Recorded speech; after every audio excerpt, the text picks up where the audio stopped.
dommages-là, il faut qu'ils meurent. Mais justement, mais ils vont pas y en avoir. Donc, c'est quoi par semaine, hein? Parce que moi, j'avais fait justement une nocturne de ça. J'arrivais à 18h, donc c'était... on va voir en fait les robots qui vont sur Mars. Oui, mais Un spectacle. C'est un spectacle. j'ai trop. Mais est-ce qu'on va voir Mars? Non, mais c'est comme si t'étais, imagine Voilà, pas on est là, on est sur Mars. c'est comme si t'étais sur Mars. Donc, mettez-vous devant le débauché. Vous avez trop de chance de voir ça. Moi, j'ai jamais vu ça. Je rendez vous.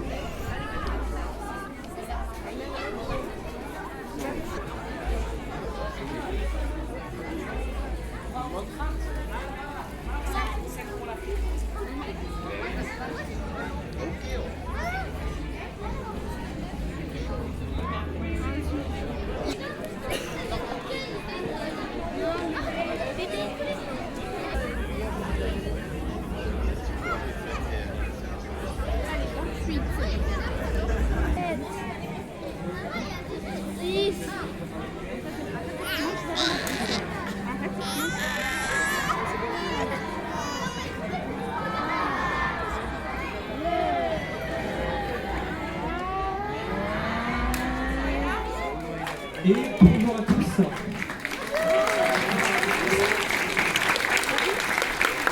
Tout d'abord, est-ce que vous m'entendez bien? Parfait, donc bienvenue à tous au Terrain Martien. Je me présente, je m'appelle Maxime. Et pour cette animation, je ne serai pas seul, je serai accompagné de Audrey, que vous verrez surgir de temps en temps pour me prêter main forte. C'est un plaisir. Et donc pendant la demi-heure qui arrive, nous allons vous présenter certains robots qui se trouvent actuellement à la surface de Mars. Et sans plus tarder, je vous propose de découvrir le 6e et dernier rover arrivé sur Mars en mai 2021. Il s'appelle Durong.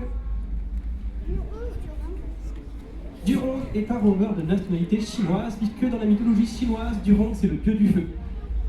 Vous avez d'ailleurs le drapeau de la Chine à l'avant du rover. Et donc Durong est un rover. Un rover, qu'est-ce que c'est?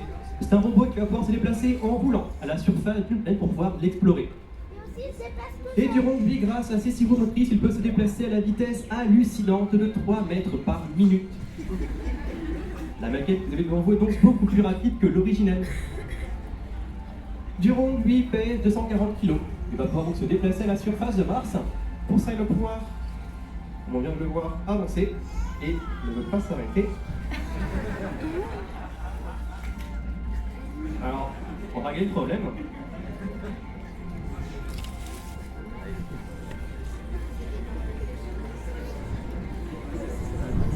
On revient discuter de l'instant.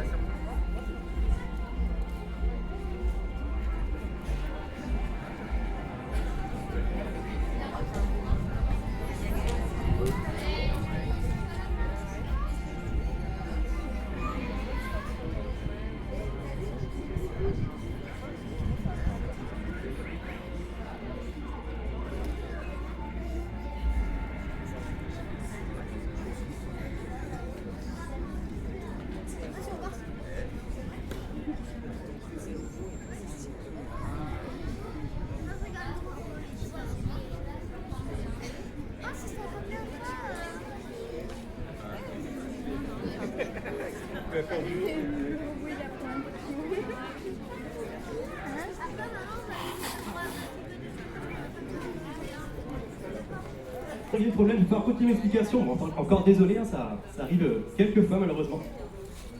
Donc Durong, lui, il peut se déplacer à la surface de Mars, comme on l'avait à la vitesse de 3 mètres par minute. Et donc il va également pouvoir tourner, il peut également pivoter sur lui-même à 360 degrés. Donc ça c'est plutôt pratique pour pouvoir avoir une mobilité accrue. Alors évidemment, tous ces déplacements vont lui demander de l'énergie. C'est pour ça qu'à l'intérieur de son corps, il y a des batteries qui, évidemment, au fil de ces déplacements, eh bien, vont se décharger. Pour pouvoir recharger ces batteries, Durong est équipé de 5 panneaux solaires, dont 4 se sont déployés automatiquement lors de son arrivée à la surface de Mars. Alors ici, nous, Terrain Martien, nous avons à cœur de reproduire un environnement le plus fidèle de ce qu'on pourrait retrouver sur Mars, que vous pourrez reconnaître grâce à ce décor un petit peu désertique et rocailleux, de couleur ocre. Mais un élément que nous n'avons pas reproduit ici pour le confort de tous, eh bien c'est le sable et la poussière qui sont en suspension dans l'atmosphère de Mars, qui vont retomber sur le sol de la planète et donc venir diminuer sa production en énergie. Sable et poussière qui donc vont aussi inévitablement retomber sur les panneaux solaires de Durong et donc venir diminuer comme ça sa production en énergie. Alors Alors là, je vous joue le processus en accéléré. En réalité, ça prend plusieurs semaines, voire plusieurs mois. Alors ici, nous sur Terre, nous aurions un allié de taille pour venir dépoussiérer ces panneaux solaires.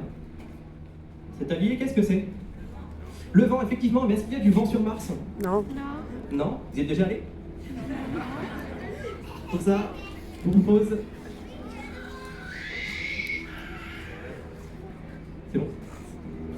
Pour ça, je vous propose de regarder à l'écran et de tendre l'oreille.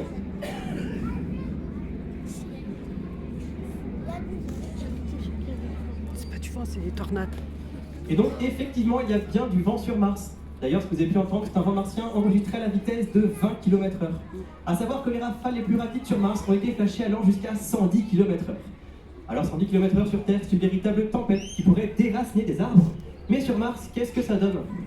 Et bien pour ça, je vous propose de vivre l'expérience. Et je vais donc vous souffler une tempête martienne à 110 km/h. Hein? Vous avez bien fait de vous mettre au premier rang. Alors, accrochez-vous, ça décoiffe.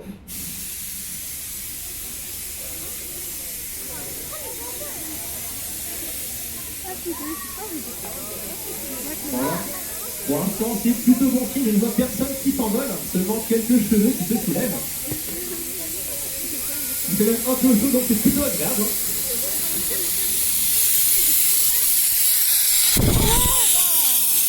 Oui, ça va, effectivement. Alors, pour celles et ceux que je n'ai pas pu atteindre, je vous propose une autre expérience, même vous pouvez tous pouvoir le faire. Pour ça, c'est de pouvoir tendre votre bras et lever votre main, comme ceci. Allez-y, soyez pas timide. Et maintenant, vous allez pouvoir souffler de toutes vos forces dessus. Une tempête martienne à 110 km/h. Alors, de cette expérience, on peut faire deux constats. La première, c'est qu'on a l'air particulièrement ridicule, ça m'amuse beaucoup. Et la deuxième, c'est qu'une tempête martienne à 110 km/h, ce n'est pas très impressionnant. Pour comprendre pourquoi, il faut savoir ce qu'est le vent. Le vent, c'est bien un déplacement des molécules de gaz qu'il va y avoir dans l'atmosphère. Or, l'atmosphère de Mars est beaucoup moins dense que l'atmosphère terrestre. Et donc, à vitesse égale, un vent sur Mars sera ressenti jusqu'à 7 fois moins fort qu'un vent terrestre. Et donc, même les rafales les plus rapides sur Mars seraient totalement incapables de venir dépoussiérer les panneaux solaires de Duron. Duron qui est donc inévitablement amené à avoir ces panneaux solaires qui vont être entièrement recouverts de poussière, et donc ça va venir diminuer sa production en énergie. Duron, je vous le disais au début, est arrivé en mai 2021 à la surface de Mars, qui va fonctionner pendant 3 mois. Il aura quand même parcouru Mars pendant 1 an, et au bout d'1 an, donc en mai 2022, il a été placé en hibernation par l'agence spatiale chinoise, afin de passer l'hiver martien, qui est un hiver très froid, également très peu ensoleillé. Alors, s'est-il réveillé de son hibernation? Eh bien, nous y répondrons un petit peu plus tard. En attendant, nous allons nous aussi le placer en hibernation au fond du terrain martien. Et en attendant, nous allons pouvoir découvrir un autre rover qui se trouve sur Mars. Cet autre rover, vous l'aurez sans doute remarqué, il est difficile à cacher et il s'appelle Persévérance. Ah. Persévérance est un rover de nationalité américaine, comme le drapeau ici sur son mât l'indique. Persévérance, par rapport à Duron, on peut voir qu'il est beaucoup plus imposant, beaucoup plus massif. Il est également beaucoup plus lourd puisqu'il pèse un peu plus d'1 tonne, 1025 kg pour être précis. Et ça va faire en sorte qu'il se déplace encore plus lentement que Duron, puisque Persévérance a une vitesse de 1 mètre par minute. Donc on prend son temps sur Mars. Persévérance va donc également avoir des batteries à l'intérieur de son corps pour pouvoir alimenter ses différents instruments. Et ces batteries vont elles aussi se décharger. Mais pour pouvoir recharger ces batteries, si on compare par rapport à Duron, eh bien Persévérance n'a pas de panneau solaire. Mais ça, eh bien, c'est normal, c'est parce que la NASA a fait un autre choix. Celui d'équiper Persévérance d'une pile atomique située ici, à l'arrière de son corps. Persévérance est donc un rover nucléaire qui peut fonctionner grâce à 5 kg de plutonium. Et 5 kg de plutonium, ça correspond à ce volume, l'équivalent d'une canette de soda de 25 centilitres. Le plutonium est un élément qui est donc très lourd, et ce volume de plutonium permet à Persévérance de fonctionner pendant minimum 15 ans. Alors le plutonium est un élément qui est naturellement radioactif, donc naturellement il va dégager de la chaleur. Une partie de la chaleur sera convertie en électricité pour alimenter les batteries à l'intérieur du corps de Persévérance. Et le reste de la chaleur va servir à réchauffer le rover. Puisque sur Mars, il fait très froid. En moyenne sur l'année, les températures sur Mars sont à moins 63 degrés Celsius. Or, les instruments, pour fonctionner de façon optimale, doivent être réchauffés environ moins 10, moins 15 degrés. Alors, comment est-ce que l'on peut connaître ces différentes températures sur Mars? Eh bien, comme sur Terre, ça va être grâce à des stations météo. c'est notamment d'avoir une directement sur le corps de Persévérance, et deux tiges blanches et oranges ici sur son bras. Et bien ça, c'est une station météo espagnole du nom de MEDA. En plus de cette station météo, Persévérance va avoir différents instruments, notamment une vingtaine de caméras qui vont pouvoir aider notamment à son pilotage. Alors ici, pour piloter les rovers, nous pouvons le faire en direct grâce à une tablette, mais en réalité, les rovers, eux, sont sur Mars, et la Terre et Mars étant très éloignés l'une par rapport à l'autre, il va exister ce qu'on appelle un téléradio. Pour bien comprendre ce téléradio, on va faire une maquette de notre système solaire, et dans cette maquette, nous allons voir trois éléments. Ici, la balle jaune représente le Soleil, et si le Soleil faisait cette taille, moi je vais avoir dans mes mains deux pots. Et au bout de ces pots, on va avoir deux billes. Ici, une bille bleue, ici, une bille rouge. La bille bleue, c'est la Terre, la bille rouge, c'est Mars. Vous avez donc ici la taille de la Terre et de Mars par rapport au Soleil. Donc ceux qui sauront, va falloir plisser un peu les yeux parce qu'elles sont très petites. La Terre est environ 110 fois moins large que le Soleil, et Mars environ 200 fois moins large. Même l'étoile, le Soleil n'est pas l'étoile la plus grande de l'univers, et donc ça peut faire relativiser comme quoi nous ne sommes pas grand-chose. Alors ce n'est pas tant notre maquette à l'échelle de taille qui nous intéresse, mais plutôt les échelles de distance. Pour ça, si l'on plaçait le Soleil au sommet de la fusée Ariane 5, il faudrait placer la Terre à environ 70 mètres, soit à peu près à ce niveau-là. Et Mars, 25 mètres plus loin, donc ça c'est Audrey qui va s'en charger. On peut l'encourager.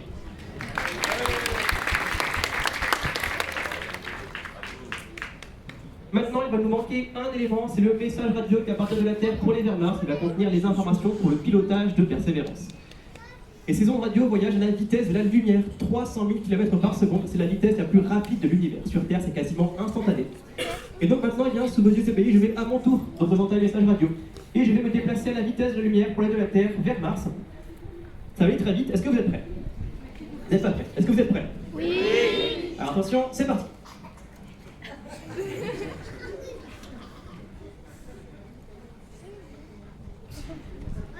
Et oui, vous ne rêvez pas, je me déplace actuellement à la vitesse de la lumière. Impressionnant. Vous comprenez pourquoi l'animation dure 30 minutes. Bon, ça commence à être un petit peu long, je vais m'arrêter là. Mais à savoir que là, il m'aurait fallu 3 minutes pour rejoindre Mars. Et ça, dans les conditions optimales, lorsque la Terre et Mars sont au plus proches l'une de l'autre. Lorsqu'elles vont être au plus éloignées, ce délai peut monter jusqu'à 22 minutes. Comme quoi, même la vitesse la plus rapide de l'univers, lorsque les distances vont être importantes, eh bien, ça va prendre du temps. Donc vous imaginez bien que dans ces conditions, ce n'est pas possible de piloter les rovers en direct. On dit à Persévérance qu'il doit freiner, qu'il met 20 minutes à freiner, ça peut être compliqué. C'est pour ça que les rovers vont recevoir leur journée de travail la veille pour le lendemain. Information qu'ils vont pouvoir recevoir grâce à différentes antennes. Persévérance en avoir deux ici, situées à l'arrière de son corps. Et il va également avoir une troisième antenne directement sur son corps, antenne qui va elle pouvoir bouger et s'orienter directement face à la Terre pour pouvoir faciliter encore davantage la communication. Et alors, pour le pilotage de Persévérance, il va y avoir deux modes de déplacement différents. Le premier, c'est le mode à vue ou pas à pas, où là, les ingénieurs ont donné des ordres précis à Persévérance, du style avant de 1 mètre, arrête-toi, pivot de 30 degrés sur ta droite, avance encore un petit peu, etc. Ce mode est donc très précis, mais pas très rapide, puisque dans ces conditions, Persévérance peut faire 30 à 40 mètres par jour. C'est pour ça que lorsque ce sera possible, les ingénieurs ont préféré le mode autonome pour navigation autonome. C'est ce que vous avez actuellement à l'écran. Là, les ingénieurs donnent une destination à Persévérance, et c'est Persévérance tout seul grâce à sa vingtaine de caméras et à son intelligence artificielle qui va pouvoir analyser son environnement pour choisir le meilleur chemin. Il va analyser différents obstacles représentés à l'écran par les différents grès de couleurs et obstacles va devoir oui ou non choisir d'éviter ou pas. Et grâce à ce mode de navigation, Persévérance peut faire jusqu'à 300 mètres par jour, ce qui est quand même beaucoup plus efficace. Persévérance, de ces deux façons, va donc pouvoir se déplacer à la surface de Mars, va pouvoir explorer son environnement, explorer le sol, les roches. Et si jamais une roche se révèle particulièrement intéressante, Persévérance va pouvoir passer à l'étape supérieure de sa mission, qui consiste à faire de l'analyse de cette roche grâce à un instrument qu'on appelle Supercam. Supercam, vous allez avoir une partie à l'intérieur du corps de Persévérance, et l'autre partie de Supercam, ça va être sa tête, située ici au niveau de son bas. Et cette tête, on en est très fiers puisqu'elle est 100% française, et même mieux à 90% toulousaine. Elle a été fabriquée grâce à une association entre la Tomate et IRA, qui sont des entreprises locales. Et elle est pilotée une semaine sur deux depuis le FNES ici à Toulouse. Et Supercam fonctionne grâce au principe du laser. Pour comprendre comment fonctionne un laser, on va faire une expérience avec un laser de faible puissance. Un laser, c'est de la lumière concentrée et amplifiée en un faisceau. Ici, en un jour, nous ne pouvons pas voir le faisceau, mais seulement l'impact de ce faisceau sur le sol. Est-ce que vous voyez tous le point vert qui se déplace devant Persévérance? Ouais. Alors là, on peut s'amuser à aller un peu plus loin, par exemple, au fond du terrain martien, sous l'écran. Est-ce que vous avez toujours le point vert qui se déplace? Oui. Ouais. Alors là, on est à environ 10 mètres de persévérance, qui est sa distance de tir maximale. Maintenant, notre salaire, si on veut, on peut s'amuser à aller encore plus loin. Par exemple, sur la fusée Ariane 5. Alors ici, le laser qui est près des drapeaux du booster gauche, des drapeaux du bas. Un peu plus haut au niveau des drapeaux du haut. Et maintenant, au-dessus du booster gauche. Est-ce que vous voyez toujours le point vert? Et pourtant, ça reste un laser de faible puissance qui, dans des conditions optimales, pourrait être jusqu'à 5 km. Bon, alors nous, pour Supercam, c'est pas tant la distance de tir maximale du laser qui nous intéresse, mais plutôt ce qui va se passer lorsque l'on va tirer sur de la matière. C'est donc ce que l'on va faire en tirant sur un ballon de baudruche. Et en tirant précisément, puisque si le faisceau se déplace sur le ballon, il ne se passe rien. Mais si on concentre le faisceau en un point, le ballon éclate. Alors, on peut un peu dire au-delà quand même, elle a pris des risques.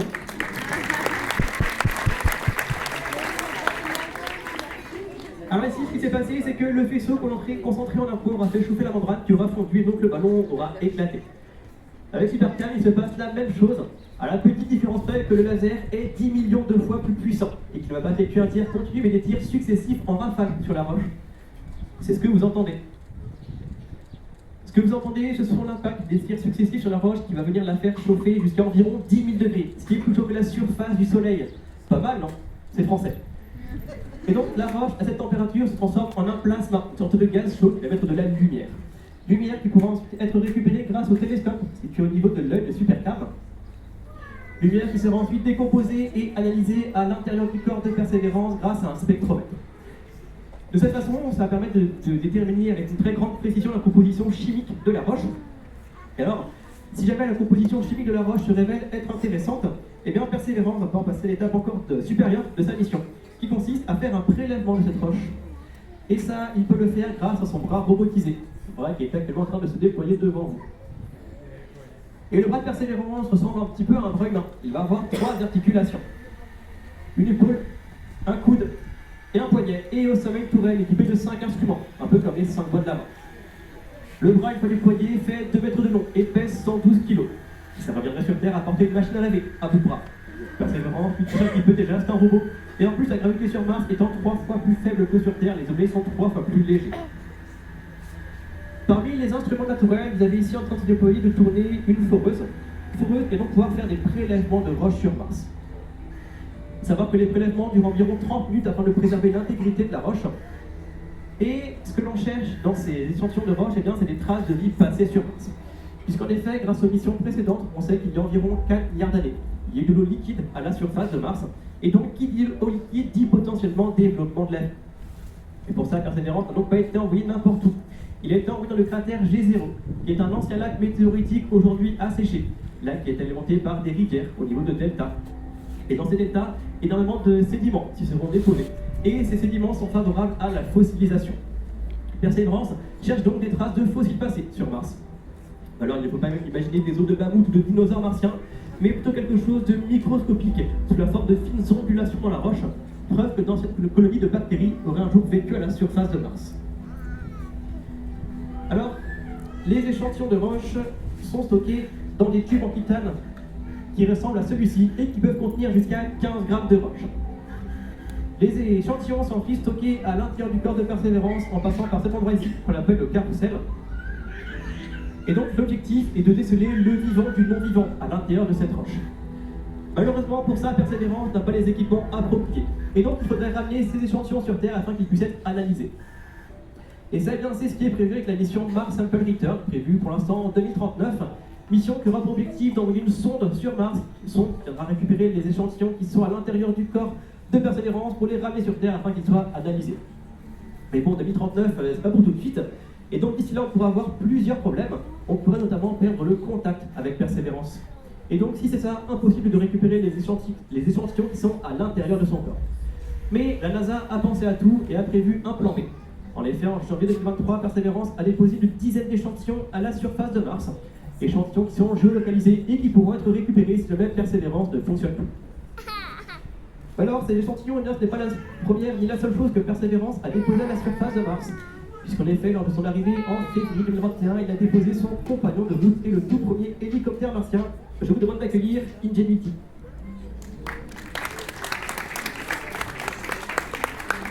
Alors, vous êtes envie d'applaudir parce que ceci n'est pas Ingenuity. Ceci est un jouet hélicoptère terrestre. Mais ce jouet pourra vous servir d'élément de comparaison avec le vrai Ingenuity qui lui était stocké sous le corps de Persévérance. Et donc pour ça, on va pouvoir faire un vote à main levée, notamment pour estimer la taille d'Ingenuity. Qui parmi vous pense qu'Ingenuity est plus grand que ce jouet? Ok, il y a quelques personnes qui pensent que les deux hélicoptères sont à peu près de la même taille. Vous êtes un peu plus nombreux. Et qui pensent qu'Ingenuity est plus petit que ce jouet? Vous êtes un peu plus nombreux également. Et qui parmi vous a faim et ne pense plus? Vous avez le droit, c'est honnête. Et donc sans plus tarder, eh bien, je vous propose de lever le suspense et de découvrir la maquette à taille réelle d'Ingenuity.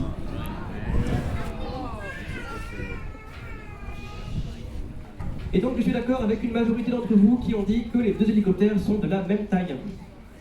Est-ce que vous êtes d'accord avec ça? Non? Alors je m'explique. Quand on parle de taille d'un hélicoptère, on parle de la taille de sa charge utile, la taille de son corps. Pour notre jouet ici, environ 15 cm de côté. Et pour Ingenuity, c'est la partie grise qui fait également environ 15 cm de côté. Voilà, on est d'accord que c'est ici que la comparaison s'arrête, puisque en volume total occupé, Ingenuity est beaucoup plus grand que notre jouet, notamment au niveau de ses pales. Alors pour comprendre pourquoi Ingenuity a des pales qui sont plus grandes, il faut savoir comment un hélicoptère fonctionne. Les pales de l'hélicoptère, en tournant, vont brasser les molécules qu'il va y avoir dans l'atmosphère, et en brassant suffisamment de molécules, l'hélicoptère crée ce qu'on appelle une force de portance, et c'est cette force de portance qui lui permet de pouvoir décoller. Maintenant, si on se rappelle l'atmosphère martienne avec le vent martien, et bien l'atmosphère martienne étant beaucoup moins dense, à corps égal, les pales d'Ingenuity sont 2 fois plus grandes, 3 fois plus larges, et vont également devoir tourner 4 à 5 fois plus vite qu'un hélicoptère terrestre. Et dans ces conditions, Ingenuity a réussi à voler sur Mars. Vous avez d'ailleurs à l'écran une vidéo de son tout premier vol.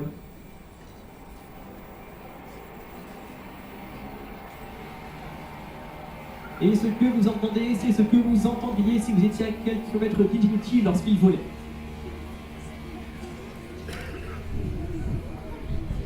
Et alors, initialement, Ingenuity n'était qu'un démonstrateur de technologie. C'est-à-dire qu'il était envoyé sur Mars seulement quand on était capable d'y faire voler un hélicoptère. Et donc initialement, sa mission ne devait durer que 1 mois, au cours de laquelle il devait effectuer 5 à 6 vols. Au final, mission plus que réussie, puisqu'il aura fonctionné pendant 3 ans, et fait un total de 72 vols. Telle réussite donc, et donc sa mission a carrément évolué, et il aura été directement intégré à la mission de Persévérance en lui servant d'éclaireur. Pour cela, il pouvait partir en avance, prendre des photos du terrain, photos qui servaient aux ingénieurs qui pilotaient Persévérance à choisir le meilleur itinéraire. Mais alors, si j'en parle au passé, c'est que malheureusement, lors de son 72e et dernier vol, au moment d'atterrir, il aura heurté une dune, ce qui aura brisé plusieurs de ses pales. Donc malheureusement, fin de mission pour Ingenuity. Mais donc quand même une véritable réussite, et il aura même battu plusieurs records à la surface de Mars lors de ses vols. Puisqu'en effet, il pouvait se lever jusqu'à une vingtaine de mètres de hauteur et parcourir jusqu'à 700 mètres à l'horizontale. Et lorsqu'il déplaçait, eh bien, c'est le robot le plus rapide qu'il ait jamais eu sur Mars, avec une vitesse moyenne de 20 km/h et une vitesse maximale de 36 km/h. Et 36 km/h, par rapport au 1 mètre par minute de Persévérance, eh bien, ça en fait le robot le plus rapide qu'il ait jamais eu à la surface de Mars. Alors ça peut être le robot le plus rapide sur Mars, il aurait été pourtant totalement incapable de rejoindre Durongue. Puisque Durongue, lui, se trouve à 1800 km de Persévérance, dans l'endroit appelé Utopia Planitia. C'est un endroit d'une plaine sur laquelle il va y avoir différents obstacles. Et afin de pouvoir éviter facilement ces obstacles, Durongue, grâce à ses 6 roues motrices et directrices, va pouvoir, comme vous le voyez actuellement, se déplacer en translation. Et ça, c'est le seul rover sur Mars qui en est capable. Et il va également être capable d'orienter ses roues pour pouvoir se déplacer en diagonale.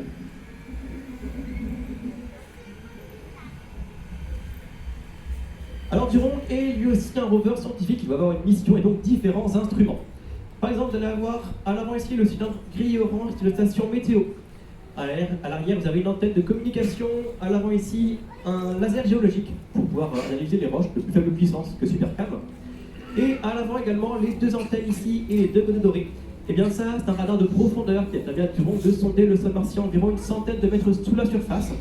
Et ça a permis de déterminer que là où se trouve Durongue dans le passé, il y a eu de gigantesques crues, prenant encore silence fallait qu'il y a bien eu un jour de l'eau liquide à la surface de Mars. En plus de tout ça, Durand va également avoir des caméras, parce que bien l'activité favorite des rovers reste de prendre des photos. D'ailleurs, pour ça, si on se retourne vers Persévérance, Persévérance vient de déployer son bras pour prendre un type de photo bien particulier. Est-ce que vous savez comment s'appelle quand on doit tendre son bras pour se prendre en photo? Selfie. Un selfie, exactement. Et bien Persévérance, grâce à son bras de 2 mètres de long et la caméra Watson à ce niveau-là, qui est une caméra couleur, et bien elle peut effectuer une mosaïque de photos pour pouvoir avoir différents objectifs. L'un des objectifs va être de faire de la communication, pour que la NASA puisse montrer au monde qu'ils arrivent à envoyer des robots sur Mars et les faire fonctionner. Et un autre objectif va plutôt être pour les ingénieurs, grâce à ces photos, vont pouvoir vérifier l'état général du rover, vérifier son état simplement l'état de sérum, ce genre de choses. Donc ça c'est pour Persévérance. Maintenant Durand, lui, il n'a pas de bras, et donc pas de bras, pas de Chocolat. caméra.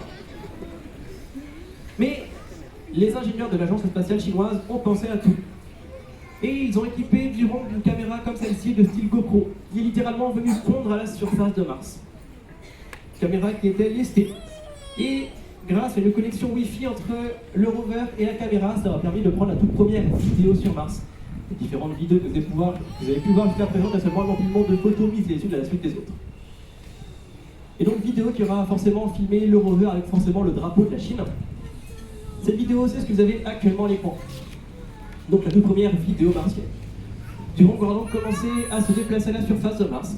Et après avoir parcouru environ 300 mètres, il sera retombé sur un élément qui lui aura permis d'atterrir en douceur à la surface de Mars. L'élément qui est dans ce coffre que nous amène Audrey, à votre avis, qu'est-ce que c'est? Si je vous dis que ça l'a empêché de s'écraser lorsqu'il est venu se poser sur Mars. Eh bien, il s'agit du parachute de Durand. Alors vous avez ici seulement une évocation de son parachute, puisque le vrai faisait environ 20 mètres de diamètre, soit la taille totale du terrain martien, les gradins compris. Et donc tout ça pour dire que les rovers, lorsqu'ils vont arriver sur Mars, ils ne vont pas arriver tout seuls, ils vont avoir besoin de différents instruments, différents équipements qui vont leur permettre de ne pas s'écraser. Bon, alors maintenant pour revenir à la mission de Durand, si vous vous rappelez, il a parcouru 1 an la surface de Mars, et en 2022 il était placé en hibernation. Alors malheureusement, il ne se sera jamais réveillé de son hibernation. Et ça pour 2 raisons différentes. Première raison, eh bien, ces panneaux solaires ont été beaucoup trop couverts de poussière. Et donc dans ces conditions, impossible de venir recharger les batteries qui sont à l'intérieur de son corps. Et alors, même si par miracle, les panneaux solaires ont été dépoussiérés, eh bien, l'hibernation étant très froid, les instruments à l'intérieur de son corps auront complètement gelé. Et donc dans ces 2 conditions, impossible de redémarrer le rover. Mais ça reste quand même une véritable réussite puisque sa mission devait durer initialement que 3 mois, donc elle a continué pendant 1 an. Et au cours de ces 1 an, il aura parcouru un peu moins de 2 km à la surface de Mars. Mais c'est donc un problème d'énergie qui aurait raison de Durand. Un problème d'énergie, ce n'est pas ce qui risque d'arriver à Persévérance, puisque Persévérance, lui, est donc un rover nucléaire qui peut fonctionner pendant minimum 15 ans. Mais Persévérance, lui, va avoir d'autres problèmes, notamment liés à son poids, puisqu'il pèse quand même 1025 kg. Et donc ça va exercer une très forte pression au niveau de ses roues. D'ailleurs, son prédécesseur, Curiosity, a eu ses roues complètement trouées lors de son déplacement à la surface de Mars, comme vous allez pouvoir le voir à l'écran.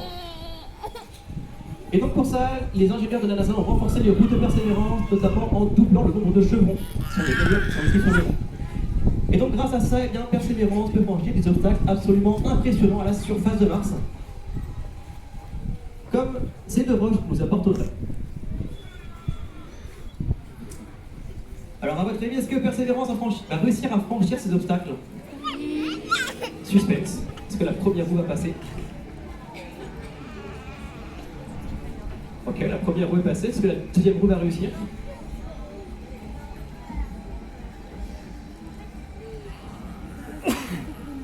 La deuxième roue est passée, on va accélérer un peu pour la troisième.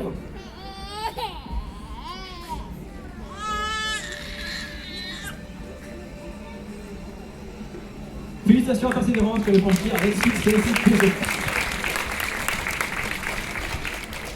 Bon, alors vous êtes quand même vachement sympa de l'applaudir parce que des roches comme ça, c'est quand même pas très impressionnant. Le vrai Persévérance en franchit tous les jours à la surface de Mars. Alors si je vous dis que Persévérance, tout comme notre maquette ici, pourrait franchir des obstacles allant jusqu'à 60 cm de haut. Et donc, si je le voulais, je pourrais vous rejoindre dans le public en franchissant la période des rochers qui nous séparent. Est-ce que ça vous intéresse? Ouais. Et pas même pas en rêve. Parce que la maquette ici elle coûte cher et le vrai Persévérance coûte très cher également. Coût total de sa mission 2,5 milliards de dollars. Et donc, avec une enveloppe pareille, les ingénieurs ne vont vouloir prendre aucun risque d'abîmer le rover. Ils vont préférer faire des détours de plusieurs semaines, voire plusieurs mois, plutôt que de risquer de l'endommager. Alors Perseverance, lui, fonctionne toujours à la surface de Mars. Et c'est donc le 5e rover qui est arrivé sur la planète rouge. Et c'est le plus perfectionné. C'est un véritable petit laboratoire ambulant. Alors pour en arriver à un tel niveau de perfectionnement, il aura bien fallu un tout premier rover. Et donc je vous propose de découvrir le pionnier de l'exploration martienne, Sojourner.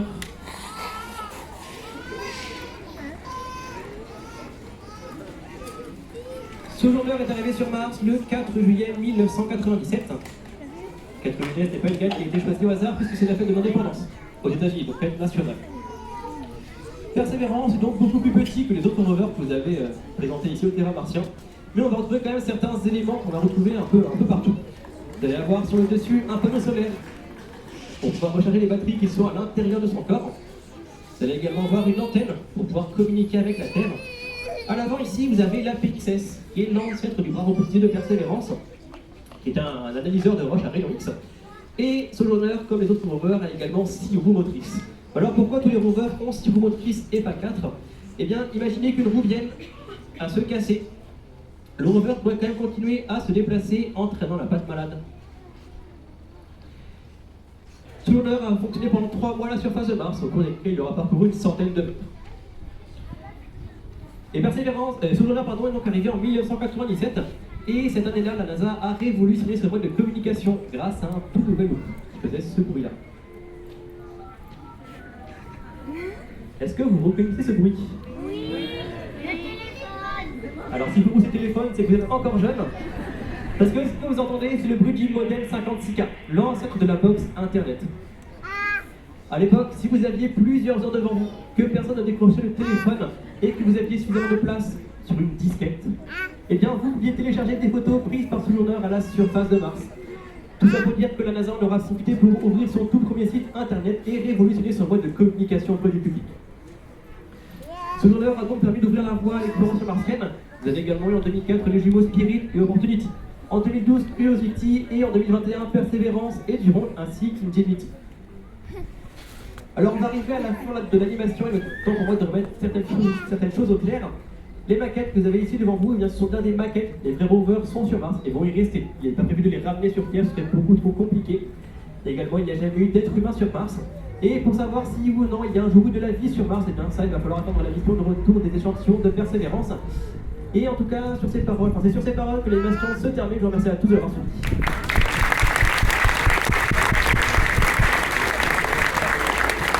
Alors, si jamais vous avez des questions, n'hésitez pas à venir me les poser, nous fera plaisir d'y répondre.